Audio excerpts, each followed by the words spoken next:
رمضان المبارک کی جو خصوصیات ہے وہ تراویح کی شکل میں ہمیں ملی ہے۔ بہت سارے لوگوں کو ایسا لگتا ہے کہ 20 رکعت ہے، لمبی ہے، کون پڑھے گا، پھر پڑھ لیں گے، پھر دیکھ لیں گے۔ جس کے اندر یہ سستی اور کاہلی آئی، یہ علامت میں بتا رہا ہوں آپ کو، علامت حدیث رسول ہے، نماز صرف منافق پر بھاری ہوتی ہے، مومن پر نہیں۔ مومن ہوگا تو نماز میں لذتیں محسوس کرے گا، منافق ہوگا تو اس کے لیے نماز اور بھاری ہوگی۔ ارے امام صاحب اتنی لمبی قرات کرتے ہیں، کھڑے ہیں تو کھڑے ہو گئے، رکوع میں جا ہی نہیں رہے، یہ کس کو بھاری لگتی ہے؟ جس کے اندر نفاق ہو۔ وَإِنَّهَا لَكَبِيرَةٌ إِلَّا عَلَى الْخَاشِعِينَ، آج ہم نے تلاوت بھی کیا ہے اس آیت کو پہلے پارے میں۔ رب تعالیٰ فرماتا ہے یہ اللہ سے خوف کرنے والوں کے لیے نماز بھاری ہو ہی نہیں سکتی، منافقین کے لیے یہ بھاری ہے۔ قرآن میں ان کی صفت بیان کیا اللہ تعالیٰ نے۔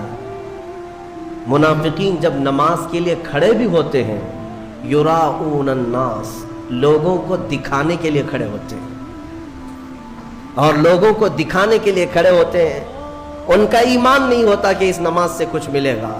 اس لیے اپنی کیٹیگری چیک کرنے کا بھی یہ مہینہ ہے کہ ہم ایمان والوں میں سے ہے کہ منافقین میں سے، کیٹیگری چیک ہو جاتی ہے۔ اس لیے ان کی اس رمضان کی صفوں کو خالی ہرگز ہونے نہ دینا، ورنہ نفاق کا دھبا لگ جائے گا۔ بہرحال ہم معمول کے مطابق تفسیر قرآن کو، جیسے ہر سال میری عادت ہے، میں قرآن جو تلاوت کرتا ہوں اس کے کچھ گوشے آپ تک رکھنے کی کوشش کرتا ہوں۔ یہ اور بات ہے کہ 6 سال کے بعد اسی ممبر پر دوبارہ ہم تفسیر بیان کریں۔ اللہ تعالیٰ اس مسجد کو ہمیشہ شاد و آباد رکھے، ہم رہیں یا نہ رہیں، یہ ممبر سدا سلامت رہے۔ اس ممبر کو تفسیر قرآن کے لیے خاص کیا گیا تھا، آپ سب کو پتہ ہے، یہ تفسیر قرآن کا ممبر ہے۔ مولا تعالیٰ یہاں سے قرآن کی آواز ہمیشہ بلند فرمائے، اور آج دنیا میں اگر میری آواز گونجتی ہے تو اسی تفسیر کی برکت سے ہے۔ مجھے کوئی اور مقام یا جو کچھ بھی آواز میں اللہ نے عطا کیا ہے وہ اس تفسیر قرآن کی برکت ہے۔ ہم نے اپنی آواز کی ابتدا یا امت کو جھنجھوڑنے کی ابتدا اسی ممبر سے کیا تھا۔ یہی ممبر ہے، وہ یہ تاریخی ممبر ہے، اللہ تعالیٰ اس کی برکتیں ہم سب کو عطا فرمائے۔ اور مجھے یقین ہے کہ اس ممبر میں وہ اثر ہے کہ اچھے اچھوں کے چولہے ہل جاتے ہیں۔ یہ ممبر رسول پاک صلی اللہ علیہ وسلم کی نیابت کا ممبر ہے۔ ہاں، صرف اس کو لکڑی کا ممبر نہ سمجھیں، یہ رسول اللہ کا ممبر ہے، جہاں سے حدیث رسول سنائی جاتی ہے، جہاں سے اللہ کے کلام کی تفسیر ہوتی ہے۔ اور آج دنیا کو ایک بات میں آپ کو بتا دوں، کسی بم سے، میزائل سے، پیٹرول سے اتنا خوف نہیں لگتا جتنا ایک عالم ربانی کی زبان سے ڈر لگتا ہے۔ وجہ یہ ہے کہ دنیا کو پتہ ہے کہ سارے بم اتنا کام نہیں کرتے جتنا ایک عالم کی زبان کام کرتی ہے۔ ہاں، میں یہ زبان اس لیے کہ اللہ تعالیٰ ان زبانوں سے امتوں کے دل میں انقلاب پیدا کرتا ہے۔ اللہ تبارک و تعالیٰ ہمیشہ وہ برکت ہمیں عطا فرمائے۔ آج قرآن کی جو تلاوت ہم نے کی ہے وہ سورہ بقرہ، سورہ فاتحہ کے بعد پہلی سورہ قرآن میں سورہ بقرہ ہے۔ سورہ بقرہ سب سے بڑی سورہ ہے قرآن پاک میں، تقریباً 2.5 پارے پر مشتمل ہے، 280 کے قریب آیات ہیں، اور سورہ بقرہ کی بڑی برکتیں بھی ہیں۔ ایک روایت میں ملتا ہے کہ پورے قرآن کا جو کچھ بھی مضمون ہے اللہ نے وہ سب سورہ بقرہ میں بیان کر دیا۔ پورے قرآن میں جو کچھ بھی ہے وہ سورہ بقرہ میں، اور جو سورہ بقرہ میں ہے وہ سورہ فاتحہ میں، پورا سورہ فاتحہ میں۔ اور اسی کو مولا کائنات علی مرتضیٰ نے فرمایا کہ اگر میں سورہ فاتحہ کی تفسیر لکھنے بیٹھ جاؤں تو 70 اونٹوں کو بوجھل کر سکتا ہوں۔ کیوں؟ اس لیے کہ سورہ فاتحہ ہی قرآن کا نچوڑ ہے، قرآن کا خلاصہ ہے۔ بہت ساری آیتیں ہیں تفسیر بیان کرنے کے لیے، وقت اتنا نہیں ہوتا، مختصر سی چند چیزیں آپ کے سامنے رکھتے ہیں۔ ایک اہم آیت اس میں آئی ہے، میں تفسیر سننے کے پہلے آداب بھی بتا دوں، قرآن پڑھنے کے بھی آداب اور تفسیر سننے کے بھی آداب۔ ظاہر سی بات ہے کچھ آداب وہ ہیں جو ظاہر سے تعلق رکھتے ہیں. وضو سے ہونا چاہیے نماز قرآن پڑھنے کے لیے. لا یمسہ الا المطہرون، اس کو صرف اور صرف پاکیزہ لوگ چھوئیں گے. کس کو؟ قرآن پاک کو. تلاوت کرنے کے لیے وضو شرط ہے یا نہیں؟ چھونے کے لیے سب کو پتا ہے. ادب یہی ہے، ظاہری ادب یہ ہے کہ پاک رہے، جنوبی نہ رہے، حیض و نفاس والی عورت نہ رہے. قرآن پاک کے لیے یہ ظاہری آداب ہوئے. کچھ باطنی آداب بھی ہیں. قرآن پڑھنے کے لیے کچھ باطنی آداب بھی ہیں.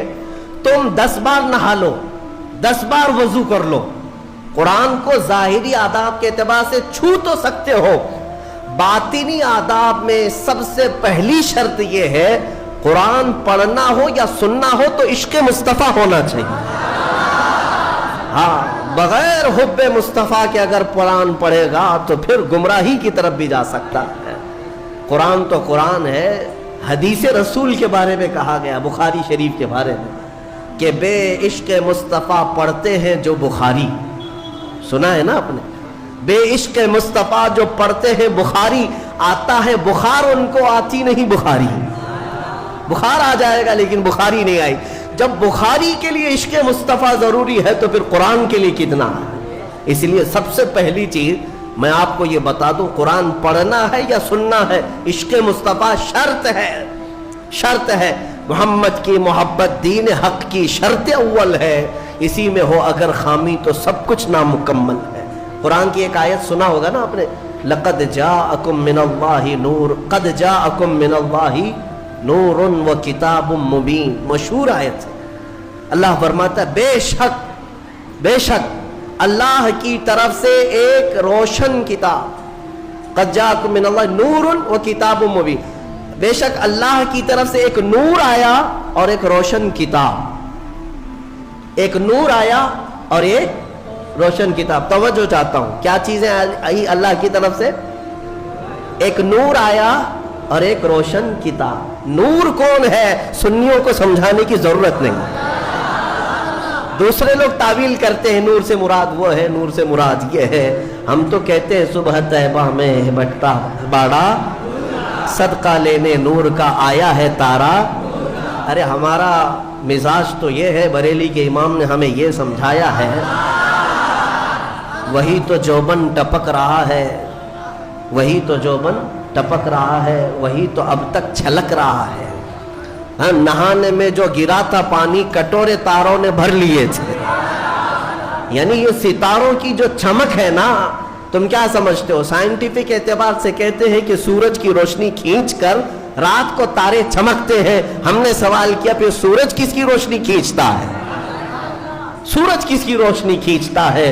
وہ روشنی سمجھنے کے لیے بریلی کے امام کی زبان میں پڑھنا پڑے گا. سورج ہو کہ چاند ہو.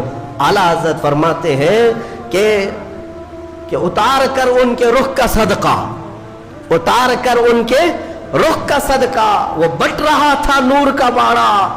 اچھل اچھل کر جبی، یہ چاند و سورج اچھل اچھل کر جبی کی خیرات مانگتے تھے.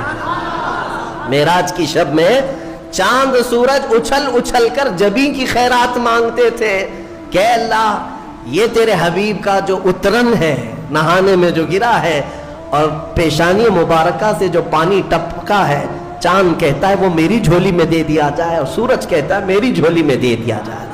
جو بات میں عرض کر رہا ہوں وہ یہ ہے کہ قرآن میں اللہ نے کیا فرمایا؟ بے شک اللہ کی طرف سے تمہارے پاس کیا آیا؟ ایک نور آیا اور دوسرے روشن کتاب. جس کو ہم نے آج پڑھا وہ روشن کتاب. تراویح میں جو پڑھا وہ کون سی کتاب ہے؟ روشن کتاب. روشن ہی ہے حقیقت میں، جو پڑھتا ہے وہ بھی روشن ہوتا. روشن کتاب آئی اور ایک نور آیا. دونوں کا کیا کمبینیشن ہے؟ دونوں کا کیا تعلق ہے؟ اللہ کی طرف سے ایک نور آیا اور ایک روشن کتاب. یہاں اگر ایسا ہوتا کہ بے شک اللہ کی طرف سے کتاب آئی اور ایک نور آیا، نہیں، اللہ کی طرف سے ایک نور آیا پھر روشن کتاب. پتہ یہ چلا لائٹ سب بند کر دیں اور کتاب کھولیں، کیا پڑھ پاؤ گے؟ پڑھ پاؤ گے؟ ساری لائٹ میں بند کرتا ہوں، تمہارے سامنے کتاب رکھتا ہوں، پڑھو، کچھ نہیں پڑھ پاؤ گے. ادھر سے ادھر انگلیاں پھیر سکتے ہو. پڑھنے کے لیے روشنی ہونا یہ ضروری ہے، بغیر روشنی کے کتاب نہیں پڑھی جا سکتی. اسی لیے آیت میں اللہ نے فرمایا بے شک اللہ کی طرف سے پہلے کیا آیا؟ نور آیا، پھر کیا آئی؟ روشن کتاب. اب اس روشن کتاب کے لیے یہ کرنٹ والی لائٹ نہیں، نور مصطفیٰ کی روشنی ضروری ہے. جب نور مصطفیٰ میں پڑھو گے تو اس کتاب سے ہدایت بھی پاؤ گے. الحمدللہ اہل سنت و جماعت کے حصے میں وہ ہدایت آئی کہ ہم عشق مصطفیٰ کی زبان میں قرآن پڑھتے ہیں. الحمدللہ آج بہت ساری باتیں تھی لیکن ایک آیت کی طرف میں لے جاتا ہوں. کچھ لوگوں کو قرآن سے ایسی ایسی چیزیں نکالنے کی عادت ہے کہ کہیں حضور کی شان میں کچھ کمی نظر آ جائے کہ حضور پاک صلی اللہ علیہ وسلم کو یہ نہیں تھا، وہ نہیں تھا، ان کو وہی چیزیں ملتی ہیں. حالانکہ قرآن کا مفہوم وہ نہیں ہے، سمجھ کا ان کے قصور ہے. عربی سے نابلد ہے، ناآشنا ہے، کچھ بھی اٹکل پچھو مار کے ترجمے میں گمراہ ہو جاتے ہیں. لیکن قرآن نے آداب سکھائے. توجہ چاہتا ہوں. آج ہم نے ایک آیت پڑھی ہے سورہ بقرہ میں. اللہ تعالیٰ فرماتا ہے یا ایھا الذین آمنوا لا تقولوا راعنا وقولوا انظرنا واسمعوا وللکافرین عذاب الیم. اے ایمان والو راعنا مت کہو، راعنا مت کہو. کیا مطلب ہے اس کا؟ تھوڑا سا عربی میں سمجھا دوں. ہوتا یہ تھا کہ رسول پاک صلی اللہ علیہ وسلم جب مجلس میں صحابہ کو درس دیتے، کوئی بات اگر کسی صحابی کو سمجھ میں نہ آتی تو وہ یوں کہتے راعینا یا رسول اللہ. آپ کہتے نا پارڈن می، پارڈن می. ایک ٹیچر کو کہا جاتا ہے کہ دوبارہ ارشاد، دوبارہ ارشاد. کیوں؟ کہ آپ دوبارہ بیان فرمائیں تاکہ میں اور سمجھ سکوں. تو صحابہ کیا کہتے تھے؟ راعینا یا رسول اللہ، اے اللہ، اے رسول اللہ ہماری رعایت کر دیجئے تھوڑی سی، یعنی ہم جلد نہیں سمجھ پائے اور ایک بار بیان کر دیجئے. لیکن اسی زمانے میں راعینا صحابہ کس نیت سے کہتے تھے؟ اے اللہ کے رسول ہماری رعایت کیجیے. اسی زمانے میں یہودیوں کی زبان میں راعینا کا ترجمہ غلط تھا. راعینا کا مطلب ہوتا تھا ہمارا چرواہا، ہمارا چرواہا. تو ہوتا یہ تھا کہ صحابہ کہتے تھے راعینا یا رسول اللہ ہماری رعایت کر دیجئے اے اللہ کے رسول. یہودی جو سنتے تھے تو مذاق اڑاتے تھے. دیکھو مسلمانوں کو اپنے ہی نبی کو اپنا چرواہا کہتے ہیں، اپنے ہی نبی کو اپنا چرواہا کہتے ہیں. وہ ٹھٹا مار کر کے ہنستے تھے، مذاق اڑاتے تھے. لیکن مجھے بتاؤ میرے عزیزو، کسی صحابی کے دل میں یہ نیت تھی؟ ان کے خواب و خیال میں بھی یہ گمان نہیں کہ ہم حضور کے بارے میں ایسا سوچیں. لیکن وہ اپنی زبان میں کہہ رہے تھے. لیکن دیکھیں قانون خداوندی کو اللہ نے اس لفظ کو بھی منع کر دیا جس کا معنی کسی بھی زبان میں الگ آ سکتا ہو. وہ جملہ میرے نبی کی شان میں بولا ہی نہ جائے، بولا ہی نہ جائے. اور عام لوگوں کو نہیں، امت میں اگر سب سے اچھے لوگ کوئی تھے تو رسول کے صحابہ تھے. ان کو اللہ نے تنبیہ کرتے ہوئے فرمایا اے ایمان والو آج کے بعد سے راعینا نہ کہو. جب اگر دوبارہ کہنے کی بات آئے حضور کی بارگاہ میں تو کیا کہو؟ اللہ نے وہ بھی سکھایا. کہو وقول انظرنا، یوں کہو نظر کرم فرمائی. اللہ نظر کرم فرمائیے. ایسا لفظ استعمال کرو نبی کی بارگاہ میں جس کا کوئی بھی کوڑھی دوسرا ترجمہ کر بھی نہ سکے. کوئی بھی دل کے کوڑ والا مریض جو گستاخ ہے، بغض رکھتا ہے، عداوت رکھتا ہے، وہ ایسا تصور بھی نہ لا سکے. عزیزان گرامی، صحابہ کو جب یہ تنبیہ کر دی گئی تھی، اب ہمارا اور تمہارا حال کیا ہے؟ بعض ایسے لوگ ہیں جو نبی پاک صلی اللہ تعالی علیہ وسلم کے لیے، حضور پاک صلی اللہ تعالی علیہ وسلم کے لیے الفاظ کی ہیرا پھیری کے ساتھ وہ شان رسالت میں تنقیص کرنے کو اور گستاخی کرنے کو یہ سمجھتے ہیں کہ ہم بہت پڑھے لکھے لوگ ہیں، ہم بہت ایجوکیٹڈ لوگ. صحابہ کو جب یہ تنبیہ کر دی گئی کہ آپ راعینا نہیں کہیں گے آج کے بعد، اور اتنا ہی نہیں بلکہ آگے یہ بھی تنبیہ کر دیا رب تعالیٰ نے وَقُولُوا انظُرْنَا وَاسْمَعُوا. یہ کہنے کی ضرورت بھی کیوں آئے گی؟ غور سے سنا کرو. جب نبی بیان کرے تو